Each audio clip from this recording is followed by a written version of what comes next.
Hello and welcome to the Inside Stylist podcast, where we talk all about interiors, from interviews with interior stylists, writers and the up-and-coming interiors brands we all want to hear about and feature. There's so much to talk about. I'm your host, Emma Morton-Turner. Enjoy the show. When it comes to interior styling, there isn't much that today's guest hasn't done. The list of clients she's worked with is way too long to mention them all here, as there's over 50. But to name drop just a few, she's worked with everyone from Debenhams and Crown to John Lewis and M&S. And it's the same with editorial shoots. If there's an interiors magazine out there, she's worked on it, from Elle Deck to House Beautiful. And then there's the TV styling too, and the press shows. The list goes on and on. So who better to chat to about interior styling and how to get into it and be successful than today's guest? I'm very excited to be chatting with interiors and event stylist Sally Cullen. Hello, Sally. Hello, Emma. We're going to sit here and talk like we haven't been talking for nearly 2 hours already. Thank you for coming to my house. It makes a nice change to have people here. Pleasure, and only around the corner, really. Yes, really near. I've got rid of the dog. Normally I have to say, please excuse any noises, but I've got rid of him today so we can talk without interruption. So we've known each other for quite a while, and you're someone who, if I go to a press event, it's nearly always you that styled it. Oh, really? Yeah. And I was trying to think of the first time that happened, and it was a press launch. I think it was for Sainsbury's, and it had this enormous Union Jack flag, and it was like a vintagey one. Yeah. And it was hanging up the way you walked in the door, and I was like, oh, that's such a clever idea. I love it. I was like, I need to store that in the back of my brain. That was a long time ago. It is a long time ago. That was very cool. Yeah. But how long have you been a stylist for? Well, we were just talking about this, weren't we? So I started in the year 2000, and it's 2019, so I'm in my 20th year. Yeah. Don't look old enough, do I? Not at all. And it just flies, doesn't it? It's just gone flies really, by. really quickly. Yeah, and it's a busy old life being a stylist. Yeah, you're very busy. How did you become a stylist? I studied fashion because I really wanted to be a fashion stylist. That makes a lot of sense because you're very stylish. Oh, thank you. I have to say, you're wearing like a red cardigan, you've got matching lipstick, matching handbag, the whole ensemble. I'm thinking I should have made more effort now. I'm wearing jeans. It's January. I needed something to get me out of the house, and yes, a bit of red lipping, yes. That's kind of become my trademark. I studied fashion because I really wanted to be a fashion stylist, and then, like most things in life, I learned the things I didn't want to do, which is just as valuable as learning the things you do want to do. Yeah. So I had some shocking work experience. On magazines? Yes, am I allowed to say? Absolutely. So Vogue was brutal. And my face didn't fit, I don't have a double brand name. I do, I could have got... You should have gone to Vogue. Yeah, I'm thinking that other things about me wouldn't fit in Vogue. But yeah. My arse to begin with. Well, that, for me, definitely. Yeah, that was another consideration. So then I tried my hand at the other end of the fashion spectrum, and I went to ID magazine. Do you remember that? Yes, yeah. And I just, wasn't wearing the right trainers for that. And then I decided to try my hand at PR, and I went to Lynn Frank's PR. Did you? I did, lovely darling, and it was exactly as absolutely fabulous. Yeah. Like, it really isn't a parody. That is a documentary. And again, my face didn't fit. And then around the same time I was there, Tyler Brûlé launched Wallpaper magazine, and just something clicked. And I remember that first issue so well. And I was hooked on interiors, and I thought, well, here's something I can do that's still really visual and creative, and styling, but not fashion, because fashion is a very different industry. And I do still occasionally drift into doing fashion shoots now, props for fashion shoots, and it is a really, really different atmosphere. And I'm not here to criticise fashion at all, but because I love it, I get an awful lot of pleasure out of clothes and all the rest of it, but fashion industry for me hasn't been as friendly and didn't make me feel comfortable, and probably would have resulted in a terrible self-esteem crash because I'm not a size 6. So that's what steered me towards styling. And then I graduated, and I did that thing where you write to hundreds and thousands of magazines and you really hope that someone writes back. And after working a grotty temping job as a financial administrator, which is hilarious because that's not me at all, finally someone did write back to me. It was a publisher called DMG, the Daily Mail Group, a tiny offshoot of the Daily Mail Group based up in Harrow. and I'd written to Perfect Home magazine. Yeah, If I you worked on remember Perfect Home. Did you? I did work experience on Perfect Home were you up with in Jen Harrow? Morgan and was it Emma Clayton? Emma, I don't know if And, Emma was there at the time. Kate Sleeman. So when I didn't actually go to work that title, but they were in the same office, and we had Robin Collingwood. Yes, Robin. Yeah, and I'm going to forget her surname, Tamsin, and someone else. Kitchens, Bedrooms and Bathrooms magazine wrote back to me and said, we've got an opening for an editorial assistant. I know you didn't apply to us, but it's in the same genre. Would you like to come and interview? And there was a kind of test and a couple of interviews, and they gave me the job in December 1999, and I started in January 2000. Fantastic. Yeah. So how long did you work there? Probably about 7 years in total, and it was really interesting when I started because it's a very, very small title. I mean, it's obviously a very niche title, but there were only 5 members on our actual team. So there was the editor, the deputy, the homes editor, the sub-editor, a writer and an editorial assistant. And within the first, I think, month, the editor, who used to do a lot of the styling, and the deputy editor left. Wow. And literally within the first 4 weeks, I was styling my own shoots. Wow. So I'd been on one shoot with the editor, and I'd seen what she'd done on that one shoot. And then I was literally launched into it. That is the epitome of being dropped at the deep end. It was the baptism of fire. And I remember the first shoot I organised, talking to the photographer, Richard Powers. Do you remember him? I don't know him. I think he's based in Australia now, but I remember just saying, okay, I've got the props and I've got this and I've got that, and he said, well, what's going on the walls? Oh, do I have to think of that? What are you putting on the floor? Oh, because back in those days, most shoots were studio shoots. There weren't that many location houses, so I learned a lot very, very, very quickly. But I do feel sad that I didn't assist anyone.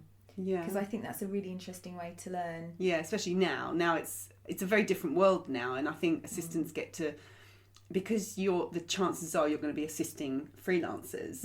You're going to be doing a multitude of shoots. Yeah. So you're going to experience lots of people, lots of kitchen shoots, lots of different room sets, locations, studios, all of that. So you're learning a lot and you're meeting lots of different people all the time. The assistants are so well connected. They really are. They're better connected than I am, that's for sure. I mean, that's the beauty about editorial. Even though it was a niche title, I was shooting kitchens and real homes, lots a month, 3 or 4 a month.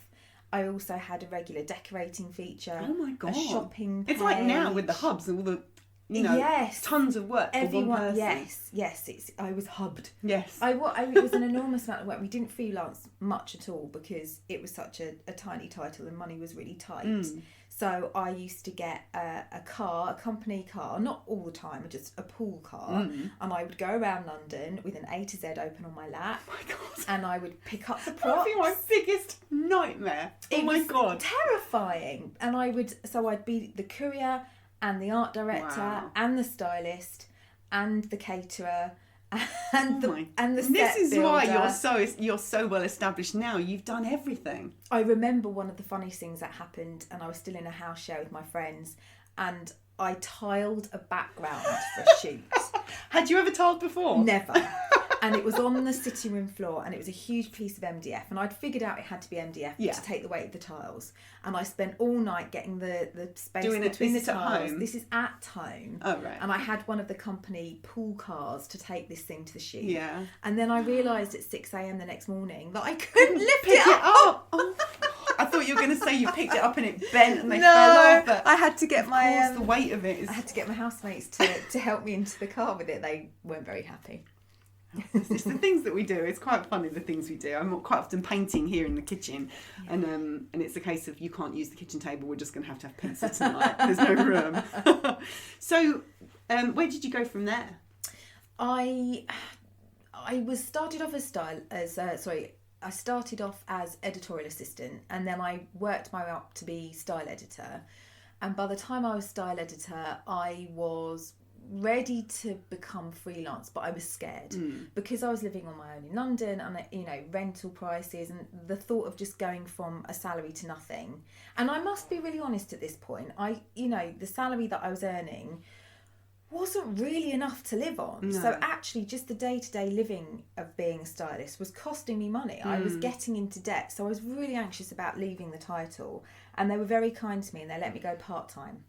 So I started doing other jobs while I was still at KBB. And that's a really good sound. Yeah, it was fantastic, and that lasted, I don't know, 6 months to a year, and then I felt confident enough that I'd built up a client database and I had regular clients, and I left. I think it must have been about 2006 actually. So maybe I wasn't quite there 7 years, and then I went freelance, and the rest is history. Yeah. So you've done a lot of different things as well, haven't you? Like, what do you mainly do now?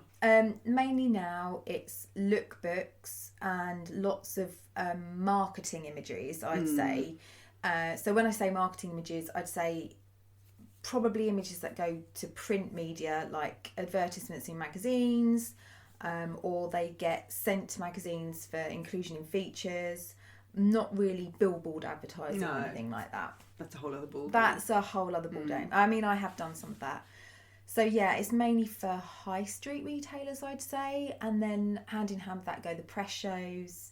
And more recently, I've just got back into doing a bit more telly work. Yeah, you did Kirsty's Christmas. I did Kirsty's Handmade Christmas. I watched the one that Emily was in, and did and you? then I started watching them all obsessively while I was having dinner, scribbling notes down about, was it Italian porcelain or something? I was writing down, and then I was like, oh, that said Sally. Was that?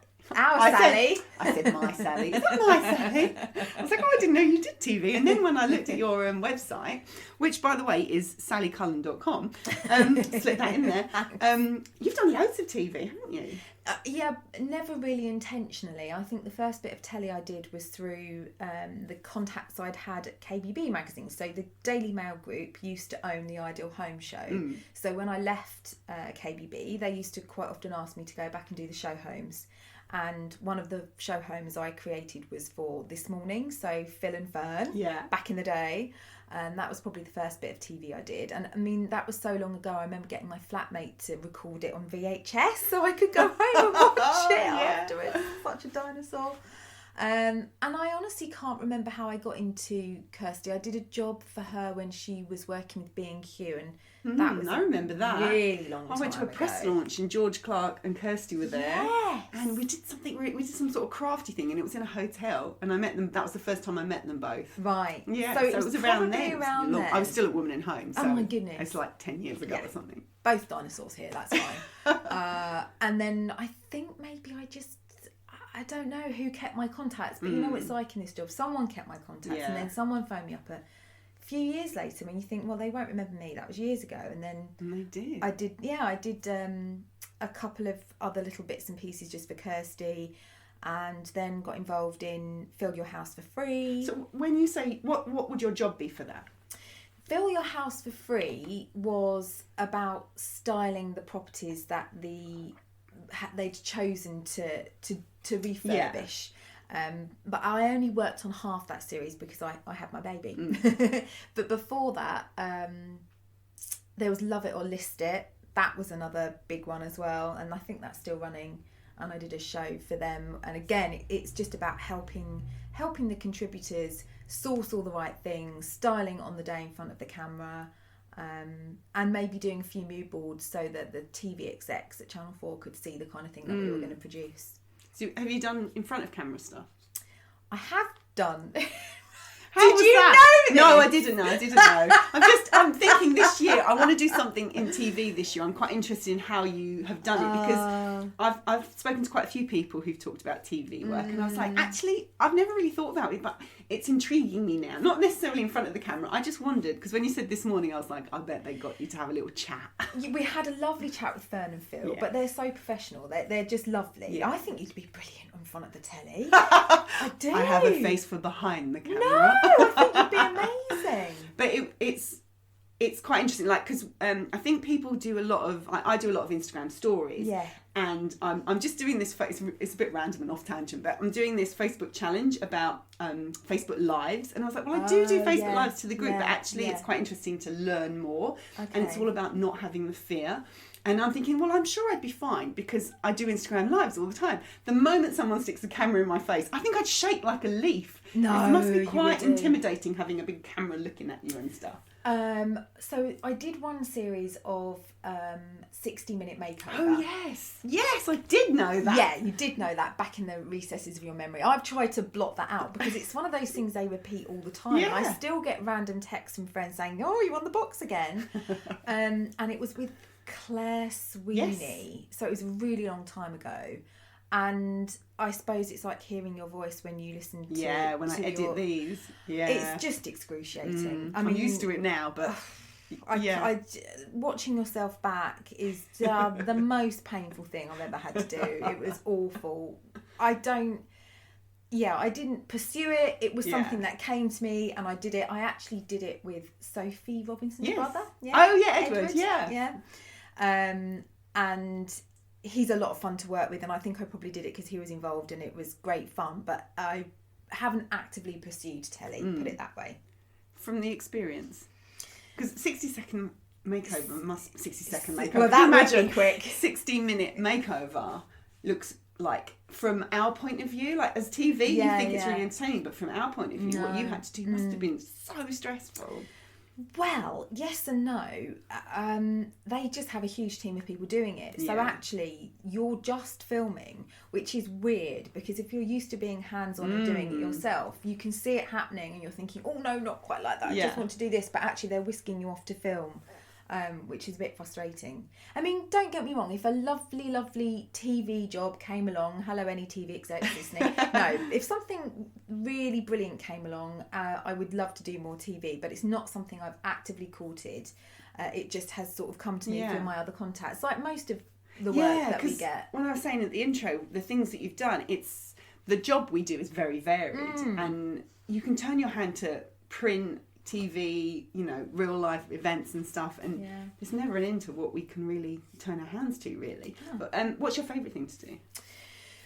Well, so having cut my teeth at KBB, the really good thing about that, and it being a small team, and actually having small budgets in a way, sometimes really helps you to be uber creative. And the creativity, the things that we created from nothing in those days, particularly the fabric shoots that I used to do. I mean, I remember having one all about voile, and we had all these enormous helium balloons with voile inside, and wow, it got really, really creative. And so I suppose my favourite jobs are the editorial jobs where there's still a degree of creativity, or at least a degree of autonomy, because so much of what I do, sadly now, is dictated by marketeers or PRs or budgets, and it's just nice to have carte blanche. So probably in recent memory, some of my favourite shoots have been for You magazine, because they still have that ethos of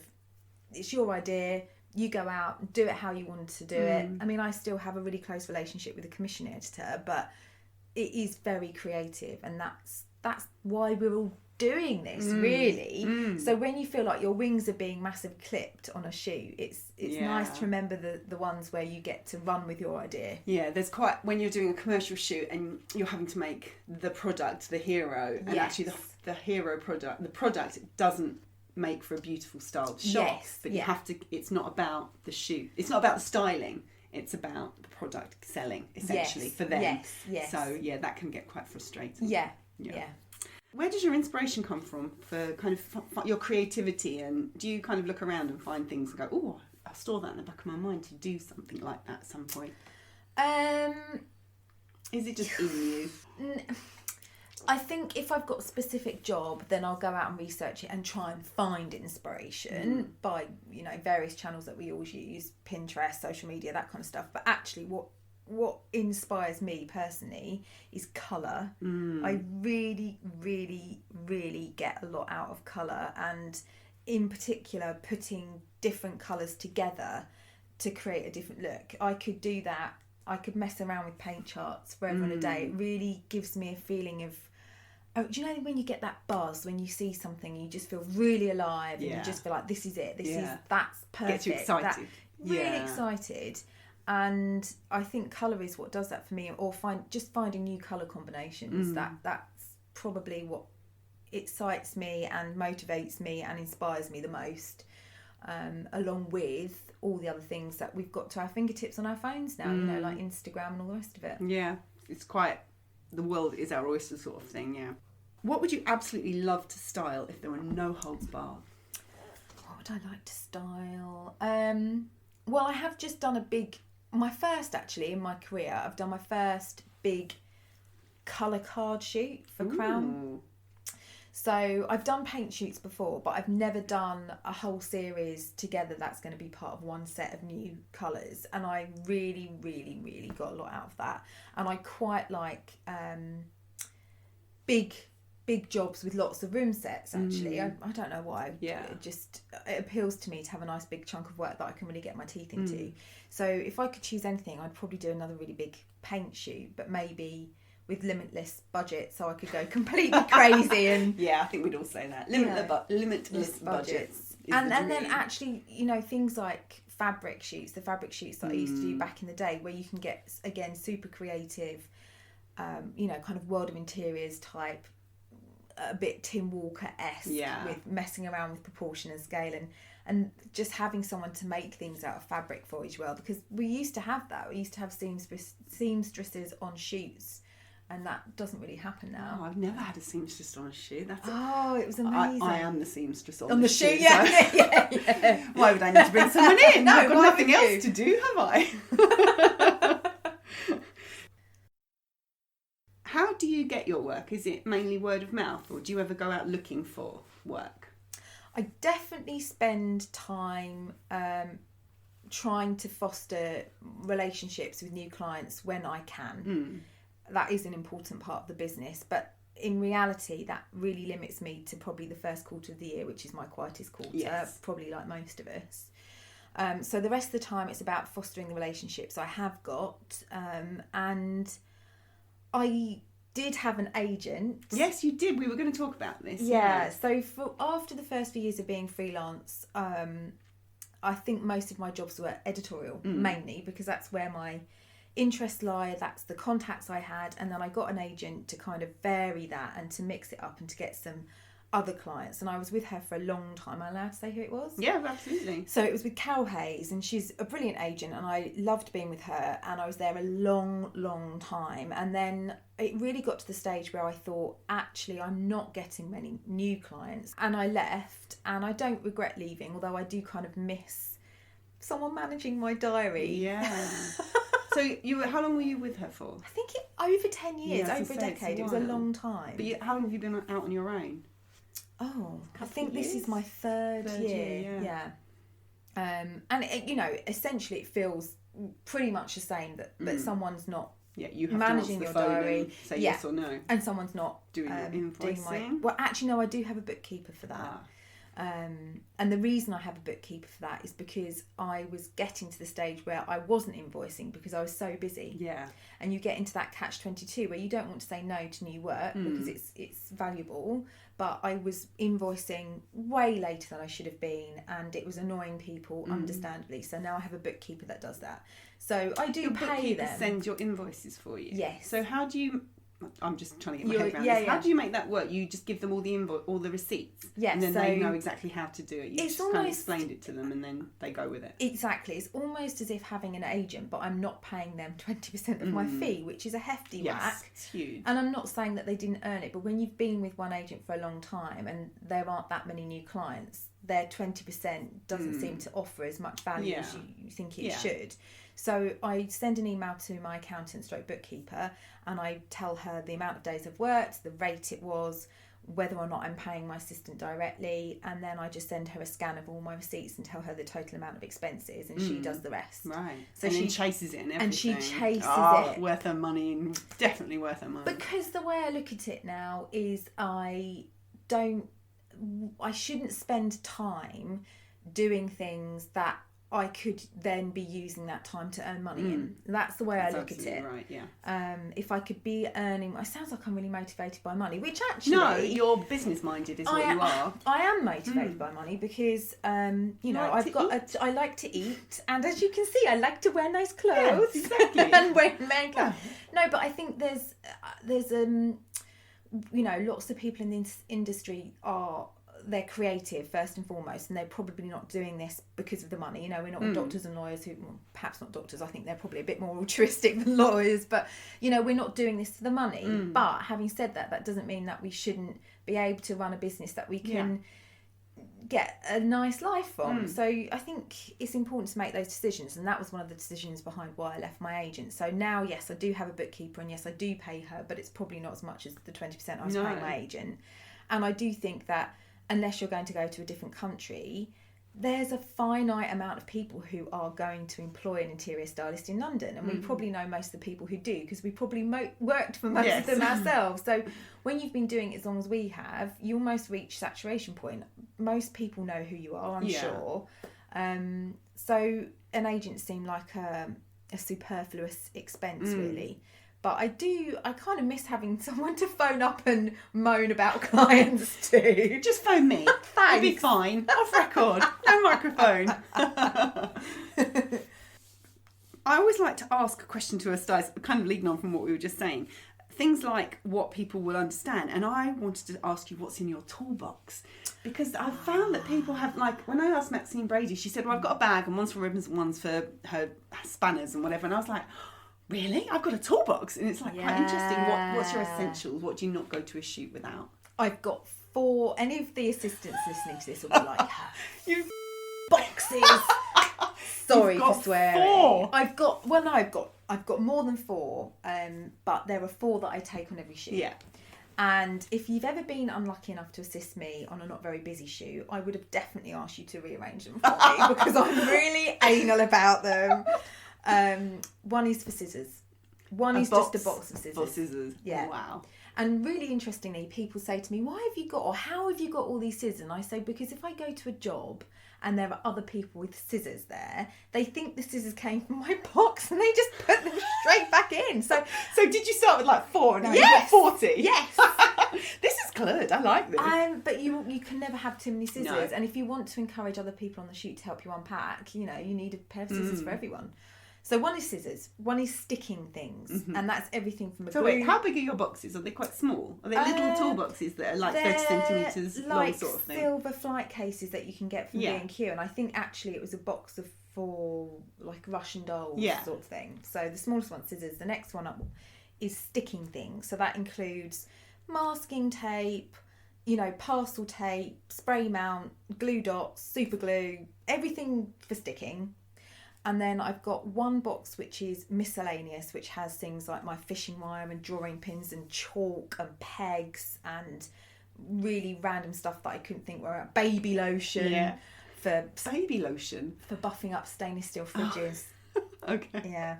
Well, baby oils. Oh, okay, yeah. Not lotion, baby lotion, I've not heard that one oil, before. oil, sorry, that's misleading. And then the fourth one is tools. So the big one is tools. Yeah, nail, hammer, screws, doorknobs. You never know when you need a knob.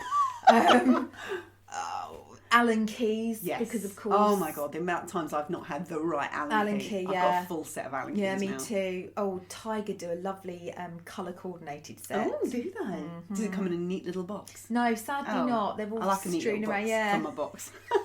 That could be your 5th box. My Allen key box. Okay. That's very organised. So then you know which box to go to, and you don't have to rummage through. You just know that box has the hammer. Mm-hmm. Yeah, yes. I like that. That's a good setup. How many have you got? I've got one. Okay. It's huge. Okay. You can stand on it to see through the camera when you're with a tall photographer. Oh, that's nice. And it has one of those slidey things on top, you know, like a handle. You pull it off. But what I did recently, which has been a game changer, so I'm a bit of an IKEA sandwich bag fan. Oh yeah, me too. So my hot glue gun goes in, the sandwich bag has one of them in with all the glue sticks, so that's all together, and then the ribbons and bits go together.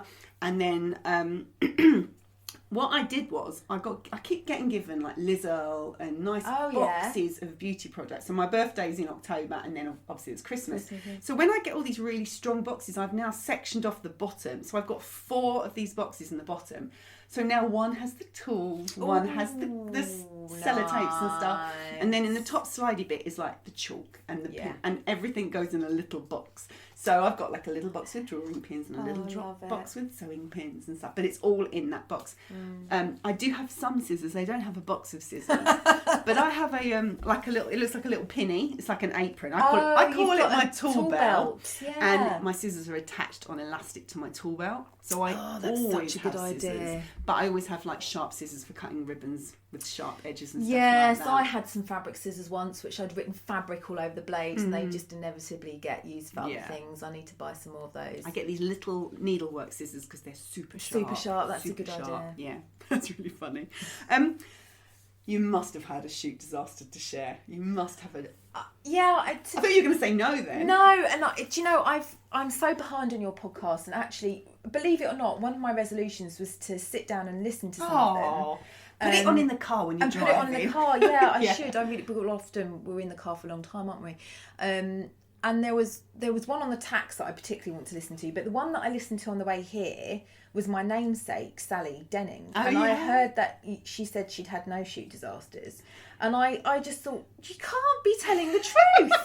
They're obviously so bad, she just can't share them. I literally don't know where to begin. Awful thing that happened last year was I worked with a photographer who is amazing, but he does all the shoot production himself, and he does everything from call sheets to lunches to finding the stylist to finding the location. He's a bit of a powerhouse, and he doesn't really believe in call sheets, so it's sort of half his fault and sort of half my fault for not knowing that I should have double checked. On the morning I was going to a funeral with my husband and my daughter, I got a phone call from the photographer at like 15 minutes past 9 saying, "Where are you?" Yeah. So how did that happen? It just confusion of dates changed, and basically you didn't know. The dates were changing between 2 options, and when I sent him a message saying, "Right, that's settled," then I thought he meant one day, and actually he meant the other day. So thankfully, the shoot was actually for the following day. So I had everything in the car ready to go. So I just had to... Wait, you were going to a funeral, but you already had stuff for the shoot ready to go in the back of your car? Yeah. You are super organised. Well, I think it's because I knew that I'd be out at the funeral all day. So my prep really had to happen the day before the day before. Yeah, you're still organised. Well... I load the car at 6 in the morning in those sorts of situations. God, that stresses me out so much. I do get up at 5 though, so I'm a morning person anyway. But yeah. I'm always worried someone's going to steal my car. No one would steal my car, but you know what I mean? I do know what you mean. I just worry about that. Yeah, of course. You've got every reason to. It's full of expensive, nice things. Yeah, and you think you lose your props, you lose your shoot. Yeah, absolutely. You've got insurance for that though, right? Yeah. Just checking. But it doesn't help on the day of the shoot. No. So actually I had to really, be pragmatic about that. And it's... The photographer didn't have another stylist, and I just had to put my big curl pants on and drive there and send my apologies. Don't get me wrong, it wasn't my mum's funeral or anything. We're not talking about a really close family relative. Yeah, but it's just that whole things slip through the net sometimes, don't they? Very rarely, very but stressful. When they do, it's absolutely gut wrenching. When that phone call came, I felt like I'd been punched in the stomach. But you have a very good point. Without a call sheet, how does everybody who's involved in the shoot know what's going on? Exactly. It's so easy to make that mistake if you align your conversation. It's so easy to do. Well, he does everything on WhatsApp as well, so it's just easy to be scrolling through and miss that. You can't save that to your phone. You can't. No, that would drive I know. Me. It is a little bit. Too much for me. I know. I drive mad. I mean, that's just a terrible example in the last year. There's many, many more. One of my first really upsetting things that went wrong was Living Etc. used to do a shoot called 101, I can't remember the tagline, but it was 101 products basically, and we didn't get 101 things shot. And I remember just hysterically, probably the only time on a shoot I've really, really cried. I was hysterical. I was absolutely... I think it was my first commission for them, and I was taking it really seriously. So I managed to persuade the photographer and the location house to let us come back on the Saturday for free. Wow. To finish. I think my tears were quite persuasive. Yeah. And that's not even mentioning the amount of things that have been broken, you know, from props to homeowners things. That's making me sound like I'm a liability. No, I set fire to Stradella Road. Did you? Yeah, that's our shoot disaster, Charlotte and I. We set fire to Stradella Road. I don't think anyone's going to beat that. Was she there? Yes. Oh, God. Episode 2. Okay, yeah. Go I've got listen a lot to of that catching one. up to do, haven't I? Wow. Yeah. So, having all the experience we have, what advice would you give to an assistant who's starting out into how to get going, how to get... Almost, you've been assisting for a while. How do you get work for that first time? What would you suggest to someone? Do you know, in a way, I'm not sure if I'm qualified to answer, because when you come from a magazine, you've already got lots of contacts. You've built your name and up, you've got all your PRs know you, and that's a lot of source of my work through PRs. So I'm not explicitly trying to avoid answering that. It's just the truth is I don't really know. Probably I'd have to look. So I've been lucky enough to be assisted by some great stylists out there. So Yvonne Chateau used to assist me. Jo Thornhill used to assist me. Emily Blunden. They've all assisted me, and they've all gone on to be brilliant stylists in their own right. Who have gone out freelance straight away. Haven't gone into magazines. No. Yeah. So they've all done it. So you can do it. It can be done. I think that in my case, it was a bit like stylists weren't really... People didn't really know what a stylist was. I mean, now we talk about stylists and everyone knows what that is. Possibly in terms of fashion, but certainly even having a magazine called Stylist, it's just a word that's in our vocabulary now, but back then it wasn't really. But yeah, I think probably what I know of my assistants who've graduated onto styling is, you know, you start off with a portfolio, so you start off doing your test shoots, and normally you do that with photographers' assistants because that makes sense, and you're building up these contacts and the shoots you're already on. So yeah, that's the first place to start, I would have thought, shooting your own things. Yeah. And then I guess talking to people and just making contacts. I mean, I would be a liar if I said that I hadn't lost clients to my assistants. That happens, and it's really easy to be all stompy foot about it and say, but that was my client. But that is what happens. Yeah. What normally tends to happen is I'm not available for a shoot. I was going to say, one door closes, another one and always opens. And I will always... Actually, this is a really good rule of thumb for anyone else who is a stylist. I never, ever, ever turn down work. I always say, I'm not available that day. I can do the prep for you. I can do the mood boards. I can source everything. You can have my stamp on it, but I physically can't be there to style it on the day. But you can have my assistant, and they get an opportunity to get their foot in the door then, and they get their own. And it means that the client hasn't had to make another phone call, because that's what they want to avoid. They don't want to have to chase around looking for another stylist. You get to keep some of the editorial control over what's happening. You'll still get a prep fee, and your stylist gets a chance to do some of their own styling. So for me, that's a kind of win-win situation. Yeah, I've never heard that before. That's a really good idea. Yeah, really don't tow work away. God. Last question, what's next? Or what are you working on now? It's January, so you're allowed to be doing absolutely nothing. Well, actually, I remember last March having a real wobble because I didn't work in March, and I think it's really important to be transparent about that. Did you work in January? I had some work in January. I didn't do anything in January or February. It was so quiet for me. And well, I spoke to you or I emailed you, and I was like, this is it. It's the beginning of the year. And you were like, shut up, don't be ridiculous. And you were right to say that. But I think it's really, really common to feel really out of the loop, because if you're not seeing other people in January, February, it just feels very isolating. And I have been freelance for a long time, and I still get the heebie-jeebies about not working. So it's really common. Don't be afraid. It happens to all of us. It's a quiet quarter. Everyone knows that.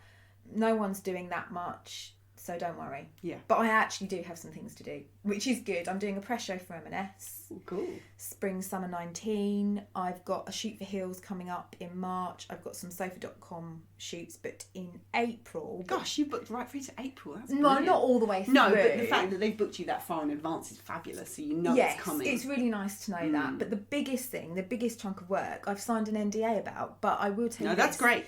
It's a new, completely new, it does sound a bit batshit mental, but in a really good way, a new Kirsty Allsop show. Ooh. Ooh, Yeah. That's very exciting. Yeah, I'll tell you. Watch this space I'll and tell you we when I'm will allowed share to. it Yeah. all over Instagram Okay. as soon as it goes live. Thank you. We won't mention Kirsty, we'll just mention you. Okay. She'll love that. Sally, it's been educational. I think we could sit and chat all day, but I'm Yes. sure you have quite a lot to be getting on with, really. Thank you so much for Thanks, coming. It's been brilliant. Yeah, Really brilliant. yeah, thank you. Thanks for listening to the Inside Stylist podcast. You'll find all the details from today's show over on the website insidestylist.com. If you enjoyed the show, I'd love it if you would go over to iTunes and rate and review it. It's the best way to help other people find the show, and I would really appreciate it. Until next time, bye for now.